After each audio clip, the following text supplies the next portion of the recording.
দৈনিক বাংলাদেশ প্রতিদিন, বিএনপির উদ্বেগ পিয়ার, দেশবাসীর প্রত্যাশা, কথা রাখবেন ডক্টর ইউনূস। দৈনিক প্রথম আলো, সংকটাপন্ন 5 জন, নিহত বেড়ে 33। দৈনিক সমকাল, ঢালাও সাংগঠনিক ব্যবস্থায় ত্যাগীরাও ক্ষতিগ্রস্ত। বিএনপি বর্জনের চাপ রেখে নির্বাচনের প্রস্তুতিতে জামাত।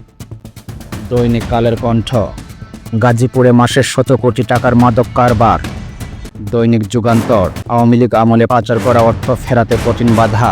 দৈনিক জনকণ্ঠ, ঐক্যমত্য না হলে গণভোট, জুলাই সনদ চূড়ান্ত। বাংলাদেশিদের ভিসা পাওয়া কঠিন হয়ে উঠছে, 9 দেশে বন্ধ। দৈনিক ইনকিলাব, ভারতীয় চাপের মুখে আওয়ামী লীগ। দৈনিক মানবজমিন, বাংলাদেশের ধর্মীয় স্বাধীনতা নিয়ে উদ্বেগ যুক্তরাষ্ট্রের। বিমা দাবির 4700 কোটি টাকার সুরাহা নেই।